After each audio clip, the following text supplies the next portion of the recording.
Let's go. I wake up to a little bit of drool on my pillow, feel like it's gonna be a bad day. Yeah, I'm tired of shit, and the coffee ain't hit yet, damn, ain't that great. I don't wanna go to work, cause my boss is a jerk, and I'm not even that paid. I need a change in my life, cause I don't feel alive, and there's nothing that makes me happy. Hold my beer for a minute, I'm about to quit my job, cash in for a ticket. I'm going on a trip and I don't plan to visit. I'm gonna stay there till I feel like I'm winning, and this is just the beginning. I need a big change, help me feel like living. I need a big swing, home runs I'm hitting, and I'll never look back, moving on till I get it all. And we all got dreams, we all want things, but what you gonna do for it? How you gonna move for it? What you gonna be? And do you believe you can do anything? But what you gonna do for it? How you gonna move for it? What you gonna be?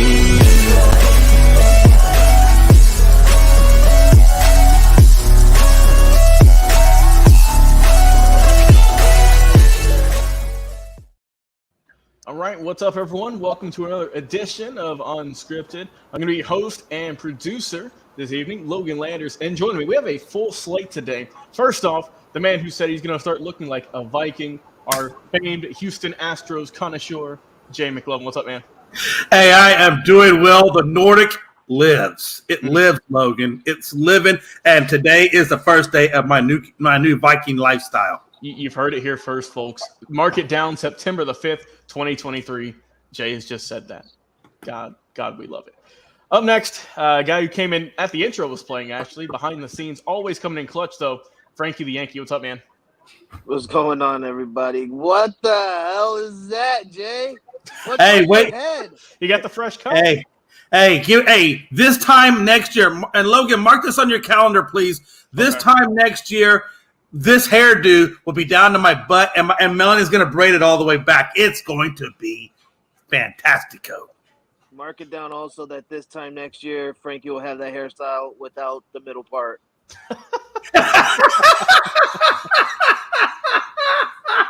I think they call that a bald hawk. A bald hawk. Okay. Keep it clean in the middle. I got you.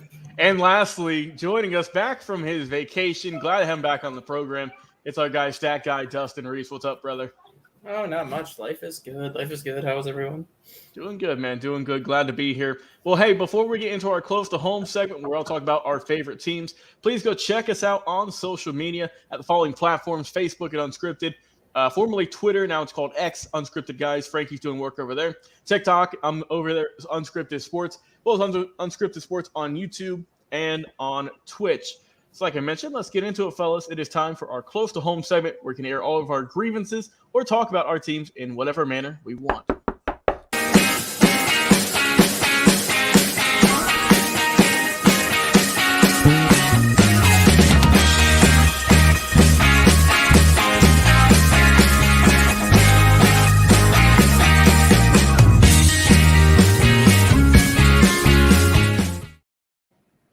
All right, we've been hyping this up in our private group chat here just for the last few days, and it's gonna be some fireworks tonight. I have a great feeling. It's gonna be amazing. It's gonna be great. Amazing. It's gonna be worth the watch. It is. You're gonna want to tune in for the whole show. Jay McLovin, you're up first as always. 10 minutes on the clock. I think we should save Jay for last, Logan. You think so?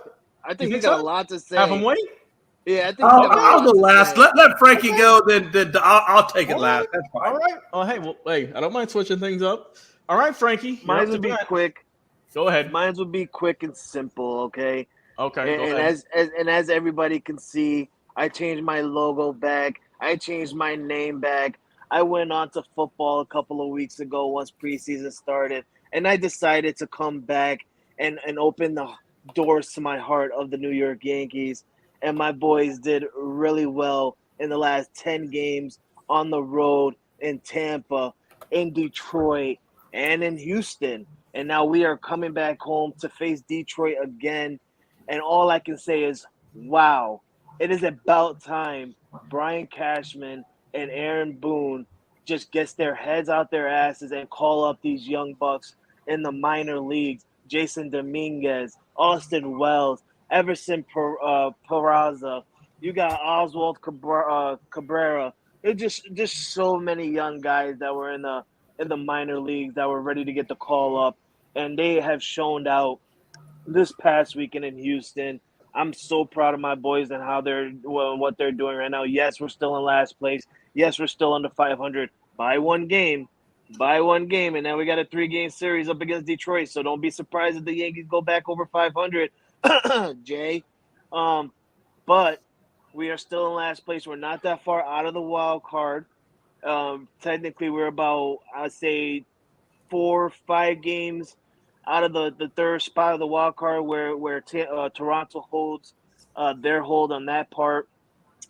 But I'm excited about my boys because if something can happen, we have about over 20 games left in the season.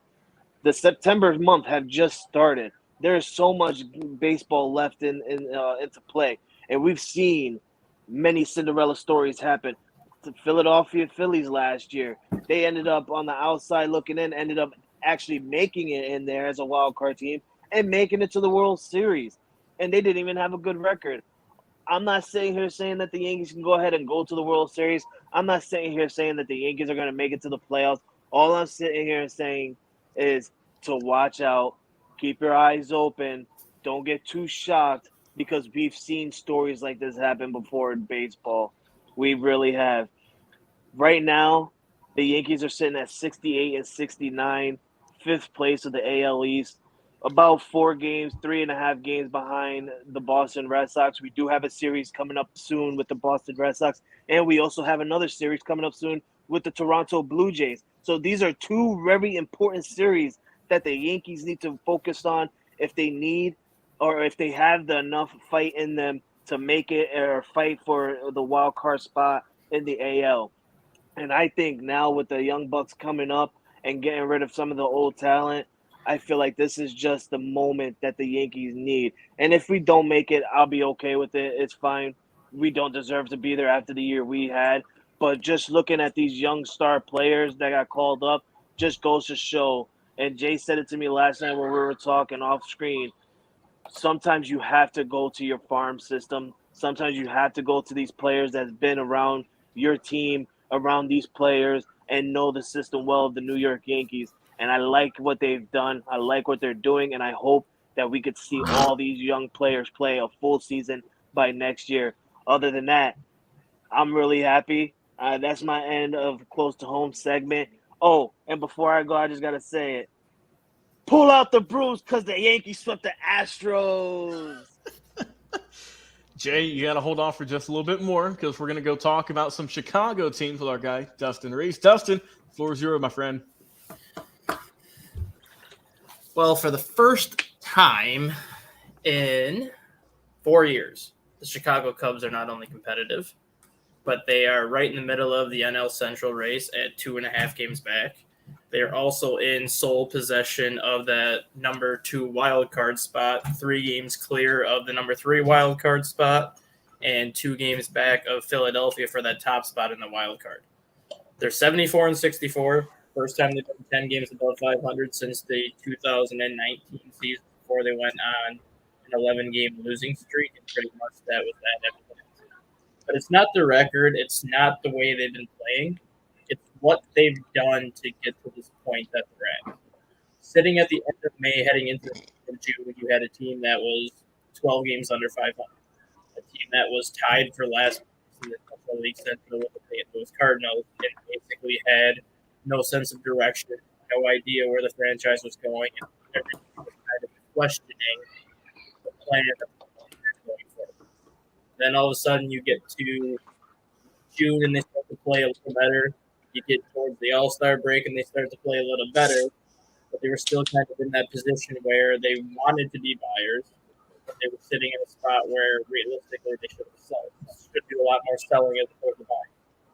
Then you go on a run where you beat the Red Sox and you beat a lot of teams that nobody expected them to beat. And now here you go sitting at the end of July where you're 2 games above 500 and you become buyers, and then they've been the second best team in baseball since August 1st. You have Cody Bellinger, who everybody wrote off heading into the beginning of this season, playing like an MVP again. He's going to be in the running for comeback player of the year. You have Kyle Hendricks, who no one expected to pitch, let alone contribute until basically this time this year, coming off of the shoulder surgery that he had last year, looking like the Kyle Hendricks of old. Can you guys go? He's going to have his name in the comeback player of the year conversation. But the Chicago Cubs also have a star developing in front of everyone's eyes, and that would be left-handed starting pitcher Justin Steele. All the talk about Zach Allen, all the talk about Spencer Strider, and some of these other pitchers that are worthy of Cy Young consideration, Justin Steele, in my opinion, is the most overlooked starter in baseball at this point. He's 16-3 with a 2.55 ERA, has the best strikeout to walk ratio in terms of the Cy Young favorites. He has not lost a game since the beginning of June, so he's won his last 8 straight decisions. The Cubs are 13-1 in his last 14 starts. And yesterday against the Giants, which the current 7-game stretch is against teams that are chasing the Cubs right now, all Justin Steele does is go 8 shutout innings, allow 2 hits, and strike out a career-high 12. And the most remarkable thing about that is he threw 2 pitches the whole game. He threw 107 pitches, 60 of them were fastballs, 47 of them were sliders. So at this point, you know exactly what you're going to get from Justin Steele, and yet you still can't hit it. The Cubs have also now gotten into the point where you have Javier Assad, Jordan Wicks, and a lot of these other younger pitchers that nobody expected to be around until next year, contributing a year early to put this team in the position that they're in. Right now, if I'm a team in the National League, the Cubs are the one team that I don't want to play. Obviously, the Atlanta Braves and the Los Angeles Dodgers are kind of the class of the National League. But when you look at how this team has played since July 1st, they don't fear anybody. You saw what happened when the Braves went to Chicago. Granted, the Braves weren't playing their best baseball at that point, but the Cubs still took 2 or 3 from the Braves. They took 5 of 7 from the Dodgers this year, so they went 5-2 against the Dodgers this year. They have a winning record against the Brewers. They have, I think they're 2-2 against the Phillies this year, or 3-3 against the Phillies this year. So every team that's right in the middle of the playoff hunt right now, the Cubs have either played 500 baseball or better against that team. So they really don't fear anybody at this point. I'm just finally enjoying September baseball for the first time in 4 years. And I know Frankie can't really say the same because he's used to the Yankees making the playoffs, but when you look at the 2 best races in baseball right now, the AL West and the NL Central are the 2 best races in baseball. You can also make the case for the AL East with how good Baltimore and Tampa Bay have been. You know that division's going to come down to the final week. But I think we could be in for a very historical September when you look at how the wild card races are shaping up right now. That's all I got from my close to home. All right. Well said. Well said. I'll give my quick thoughts. I said Braves won 10 out of their last 12, rolling right now. Got 3 or 4 from the Dodgers. They got the last one in the series, but hey, it is what it is. They are a top team in the league. I was just gonna be happy if they split the series, but 3 or 4, I'll take it. Coming back home, man, and oh man, it's we're going up against the Cardinals in 3 games starting tonight. Then we got 3 more games against the Pittsburgh Pirates. So we're gonna be helping you out, Dustin, in NL Central by hopefully getting 6 straight wins with that one, with the 2 lowly teams there. Cardinals team who's just been disappointing the whole year. Pirates, it is what expected.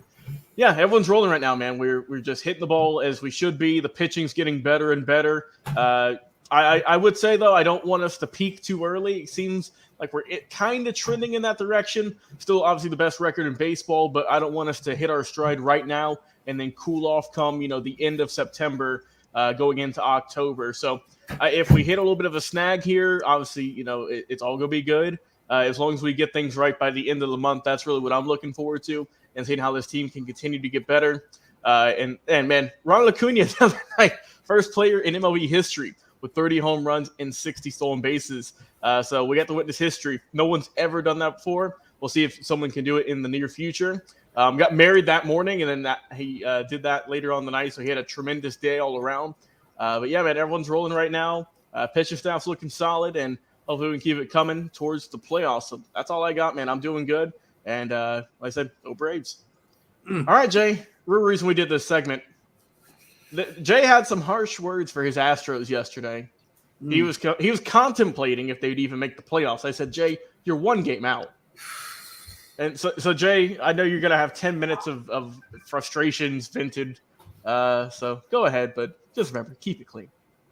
I'm gonna keep it totally clean. I will not even say one cuss word. I am a revamped Viking that has Christian-like beliefs. But that having been said, this Labor Day weekend, it's been, to say the least, very emotional with lots of ups, lots of downs, and lots of everything in between. Just to kind of give you the first quick heads up, the Astros are currently 78-61, and Seattle is 77-60. And what that means is we are basically co-sharing first, but in reality, the technicality of it is 0.001% is the reason why Seattle technically is the leader. So what does that mean? Seattle loses, we win, we take over the division, vice versa. So every game at this point counts, every single game. But before I get into that, before we go down that road, let's just go ahead and get into what Frankie really wants me to say. Yes, we got swept. Yes, my name is forever engraved on that broom. We have been swept by the Yankees 4 times in league history. We've been swept 4 times. So congratulations on that, Frankie. Swept by the Yankees, man. It is what it is. Game 1, we lost 6-2. Rodon got the win. Astros Verlander takes the loss. Game 2 was 5-4, and the Astros, Brito gets the win, and Brown gets the loss. And what I want to note specifically about that game is we only got 4 dang hits, and I said dang, not the other word. 4 dang hits. I got 4 hits, so I don't know. You're not going to win too many games with 4 hits unless it's a shutout and your pitcher throwing a no-hitter or something. Because I told you, typically, to get wins in this league, you got to have at least 3 runs at minimum. But that's neither here nor there. Game 3 of the sweep, we lost 6-1. The Astros, again, we put up 9 hits that time, and we only got 4 runs. King got the win. Javier took the loss. We got 1 run on 7 hits for the Astros. What? Here's the problem with this series, and a lot of this series, honestly, for the Astros. I'm just going to use this series specifically to point it out. And Frankie watched this series with me, so he's going to validate what I'm telling you. There were many, many occasions where the Astros had men in scoring position more than enough times to take the wins in some of these games. And for whatever reason, the Astros, are inconsistent in getting those men from scoring position to home. Obviously, in normal times where we've left men on second base with no outs, and we would still just leave them stranded on second. And that's just that you just can't win games when you're stranding men in scoring position multiple times. It makes it very difficult to win those types of games. It just does. The takeaway, the Yankees bullpen, as Frank has pointed out earlier, the bullpen just killed the Astros. It really did. They had a really good bullpen session against us, and it hurt. The Astros, like I said, left men in scoring position way too many times, and that really was why I felt like the Yankees got the sweep. It's just because the Astros could not drive in those runs when they had multiple opportunities. It just doesn't happen. So I was very depressed. Frankie was all up in my ear. I was contemplating whether, what should I do? Should I go out there and just drink a whole bottle? I said, no, you know what? Drinking is not the answer. What is the answer came Monday when we played the Rangers. And Jay found his happiness again. We shellacked the ever-living dog crap out of the Rangers. And I told Frankie this. I said, Frankie, if the Astros would play that series that we got swept like they played against the Rangers, it would have been a better series. But they just didn't do it. They didn't do it. They blew the Yankees thing. I don't know if they went there and had a locker room talk or what, but they came out and did well against the Rangers to the point where J.P. France gave up 3 home runs. Unfortunately, 2 of them were to Corey Seager. Corey Seager is a hell of a baseball player. Everybody knows Corey Seager knows how good of a baseball player he is. But 2 of the home runs were to Corey Seager. All in all, his stat line was 6 hits, 5 runs, 5 strikeouts, and 3 walks. Montero walks away with the win. Spores walks away with the loss. Altuve gets 2 home runs, goes 4 for 6. Pena and McCormick each go 2 for 6. And the Astros had back-to-back home runs in that 7th inning, which blew open the game to the point where I think they got like 6 runs in that 7th inning. And, of course, after that, the whole game just got broken open, and the Rangers just never were in it after that. I do want to say this. Oz. The Lone Star State Series is what they call it between the Astros and the Rangers. And the trophy for that is called the Silver Boot. And we won the Silver Boot, baby! So even though we got swept, Frankie, I'm still hurt about that. But the broom has been sent off to you. We are doing great. We got the Silver Boot. I'm going to end it with this. My takeaway is the Astros started off the season being inconsistent. Then they found a rhythm, only to then be inconsistent over again. My thing is this. I hope the inconsistency is stopping here with this Rangers series. We can get back our rhythm, finish up into the postseason. There have been well over 10 to 15 times that I've counted this season that the Astros could and should have claimed first place in the division, only to give it away every damn time. This is, again, now number 16 shot at the division. We are there. We win, Mariners lose, we claim. That's simple. Astros, be consistent. You are a championship caliber team. You can win the World Series, but you got to be consistent and find the magic of last season. All right. Well put, Jay. Well put, Jay. Oh, man. Hey, as always, guys, we appreciate you coming on, talking about your teams in a passionate way. Jay, Frankie, Dustin, always a pleasure, my friends. I was going to be your host and producer, Logan Landers. Let us know how your teams did in the comments on all of our social media platforms, of course, Facebook, X, TikTok, YouTube, and on Twitch as well. We appreciate all the continued love and support, and we'll talk to you again on another live episode of Unscripted. We'll see you then.